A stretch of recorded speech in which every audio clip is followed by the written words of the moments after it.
Fala, torcedor tricolor, amanhã é o grande dia. Aqui seguem alguns cortes sobre a preparação do tricolor para o jogo de amanhã contra o Palmeiras e jornalistas debatem o choque rei, créditos na descrição e bora pro vídeo.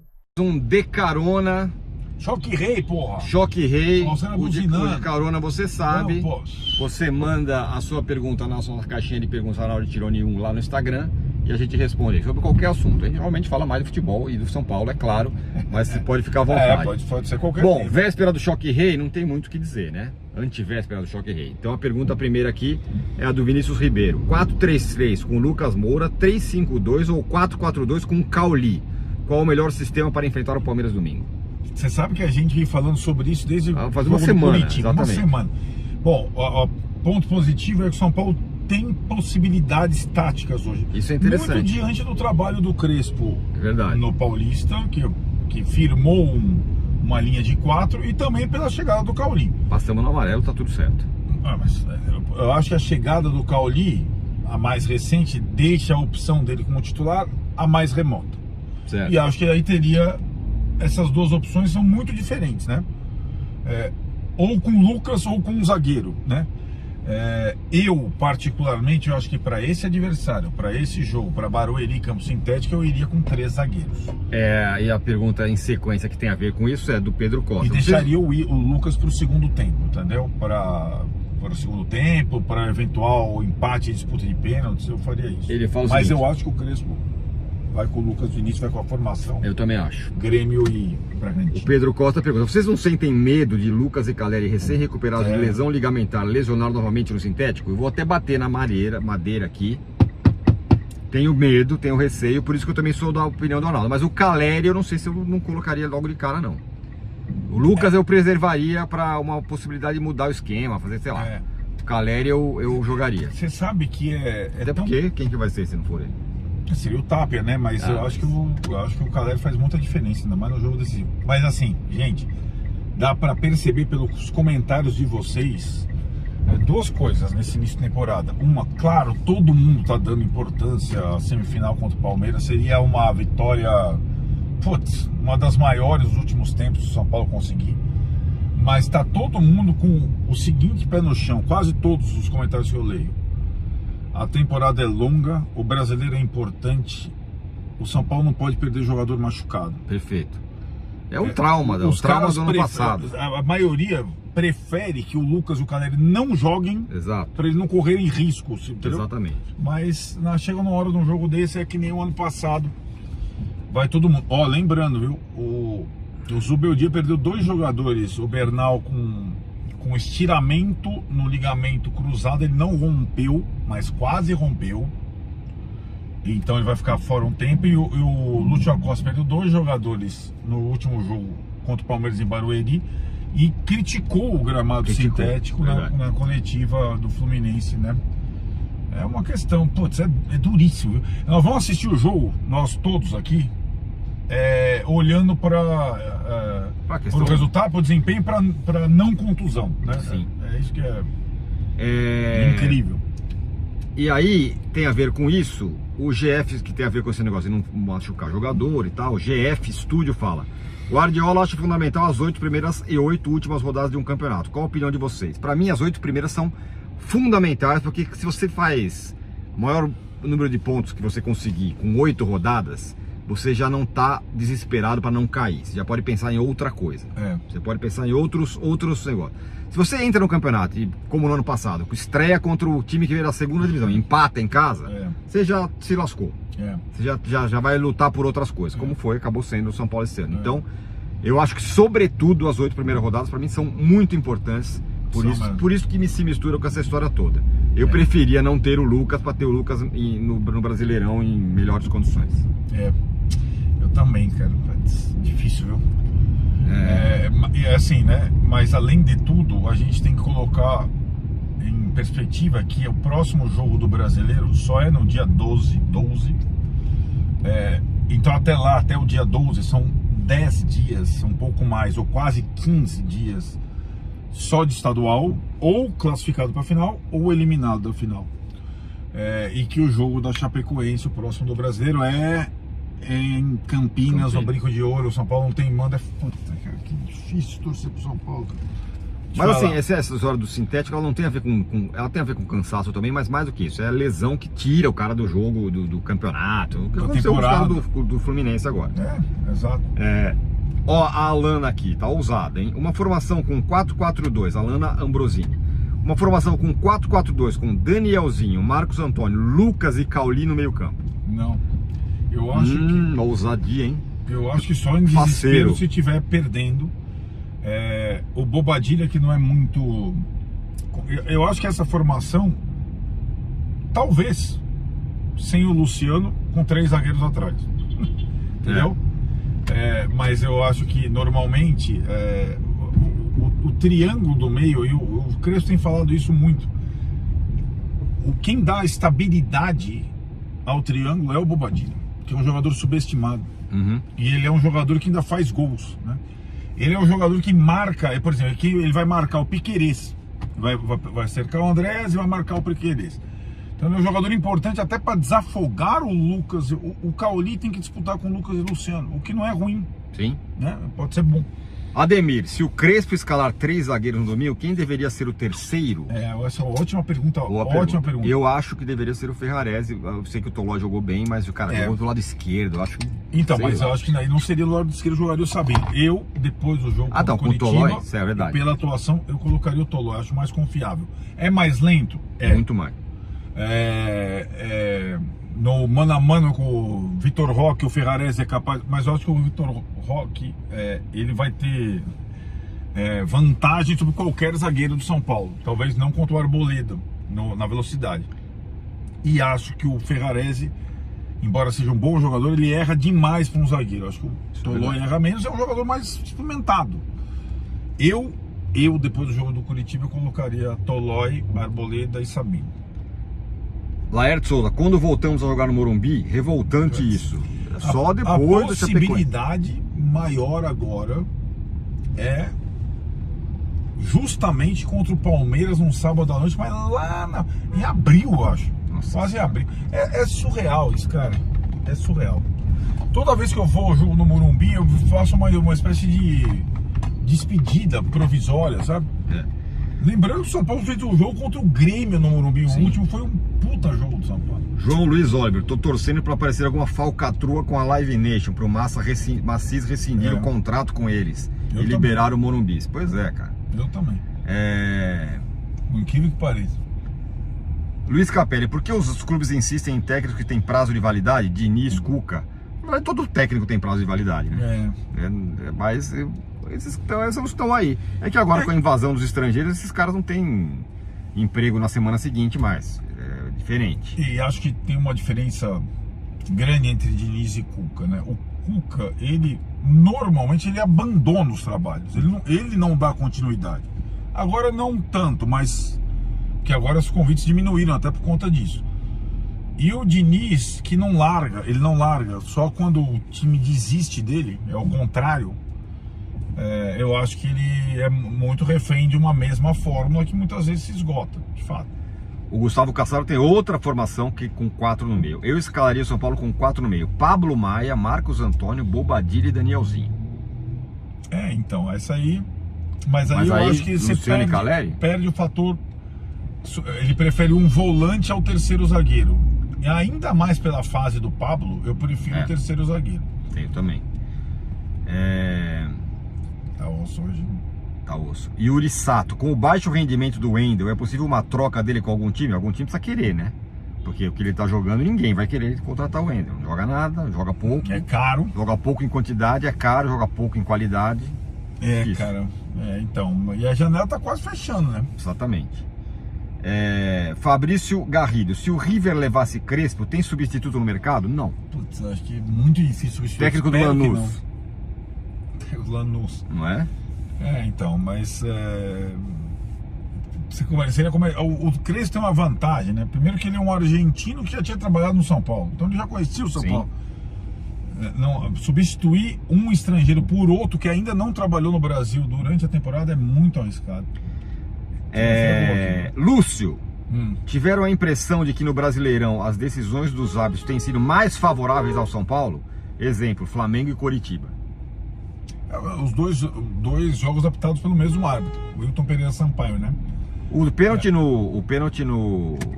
Não, até... os duas eu achei certo. Se você achar a semana... Eu também. Se você... aconteceu uma coisa talvez estranha, né? Não deram aquele pênalti que eu não achei pênalti do Bragantino no final. Isso era paulista, né? Sim. Deram um pênalti pro São Paulo contra o Coritiba. Então foi uma semana com decisões de arbitragem favoráveis ao São Paulo, mas eu achei acertadas. Não achei... Hudson Gomes, acha que dá para manter esse embalo no Brasileirão? Deveria ser a prioridade. Deveria ser, o São Paulo deveria focar muito em cada jogo do Brasileirão. Eu sei que vai ter maratona daqui a pouco, vai ter Copas e tal. Eu acho que uma sugestão ser viável, já que pelo menos o jogo da Chapecoense já está confirmado para Campinas, o Macis, que não pode rasgar o contrato da Live Nation, ele tem que atrair o torcedor do São Paulo para ir para Campinas. Tem que ser o menor ticket médio Exatamente. Da Série A. Exato. Alguma promoção, sei lá, tipo, não abandona.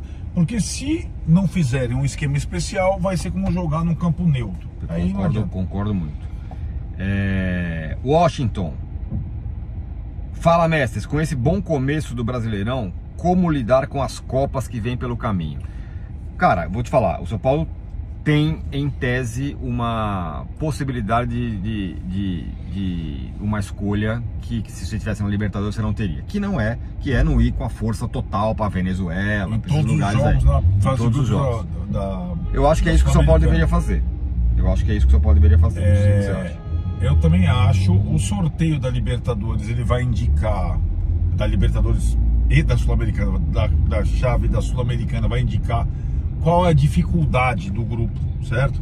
Tem bastante cachorro grande na Sul-Americana também, tem o River, tem o Grêmio, tem o Galo, tem um monte de coisa, mas o São Paulo é cabeça de chave. Então a possibilidade dele pegar uma chave com alguns jogos acessíveis, eu usaria, sobretudo os jogos fora de casa da Sul-Americana, para algumas experiências e concentraria no Brasileiro, como você falou. Copa do Brasil é só mais na frente, né?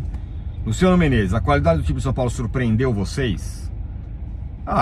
Eu acho que o Danielzinho tá indo muito bem a partir desde já. Eu acho que o Marcos Antônio tá no melhor momento dele.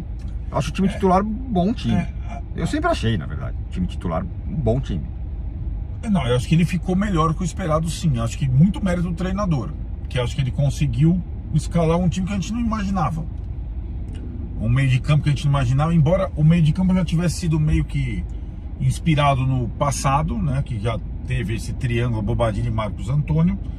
E acho que ele conseguiu uma linha de 4 que a gente também não imaginava. O time teve uma evolução e também, vamos combinar, a gente não tinha a menor ideia de como voltariam Lucas e Caleri. O Caleri voltou muito acima da expectativa, ainda bem. E o Lucas também voltou a jogar de uma forma constante, tal. Não é ainda um primor, mas já melhora muito o nível que o São Paulo tinha. E alguns jogadores contratados, o Cauli foi contratado muito depois do início da janela. O Cauli é um jogador de qualidade, acho que ele acrescenta tecnicamente ao elenco do São Paulo. Então, tudo isso vai melhorando um pouco. Eu sugiro que vocês assistam o vídeo de bastidores do jogo do Coritiba com o São Paulo. Tem uma parte, a parte final... Vai acontecer isso mesmo? Não, calma. Fala. A parte final é o Crespo falando sobre... Tem muito do Rafinha, da motivação, tal, mas a parte final é o Crespo falando dos jogadores, parabenizando os jogadores. A satisfação do Crespo em ver os reservas dando algum sinal e falando que existem alguns jogos, eu acho que ele foi muito preciso. Existem alguns jogos que a gente não vai jogar bem, mas que mesmo assim a gente precisa ganhá-los. É o caso do Coritiba. Perfeito. Ele falou, a gente já jogou bem vários outros jogos, mas quando ele não puder jogar bem, vamos tratar de manter a concentração para ganhar o jogo, mesmo que for da forma. Então isso eu acho que para brasileiro é muito importante. E o São Paulo fez, por outro lado, algumas partidas acima da... A gente estava discutindo qual foi o grande jogo do Flamengo na temporada, não teve ainda. Qual foi o grande jogo? O São Paulo teve alguns bons jogos nessa temporada.